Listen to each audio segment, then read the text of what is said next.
सेवाग्राजाच्या कविता सांगितल्या आणि आम्हाला डोच पाजला अध्यक्ष महोदय. तुम्ही वाचलेल्या कवितेच्या आधी काही ओळी मुद्दाम सोडल्या दादांनी आणि त्यामध्ये तुमच्या सरकारसाठी आहेत का हे आता मी तुम्हाला ऐकवतो अध्यक्ष महोदय. म्हणजे त्यातले काय सोडलेत, पहिले काय ओळी सोडलेत डोच पाचताना आम्हालाच सांगितलं की त्यामध्ये जनसेवेस्तव असे कचेरी ती डाकूची नसे गुहा सोडून दिले. जनसेवेस्तव असे कचेरी ती डाकूची नसे गुहा मेजा खालून मेजावरतून द्रव्य कुणाचे लुटू नका. हे का नाही सांगितलं?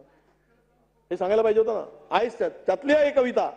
त्याच्याही पुढं बोतट पुतळे पथापथावर ही थोरांची विडंबना कणभर त्यांचा मार्ग अनुसरा वांज गोडवे गाऊ नका हेही सोडून दिलं. आणि त्याच्या पुढे मी आता सांगायचं की नाही विचार करत होतो पण सांगून टाकतो. हेही सोडलं. सत्ता तारक सुधा असे पण सुराही मादक सहज बने.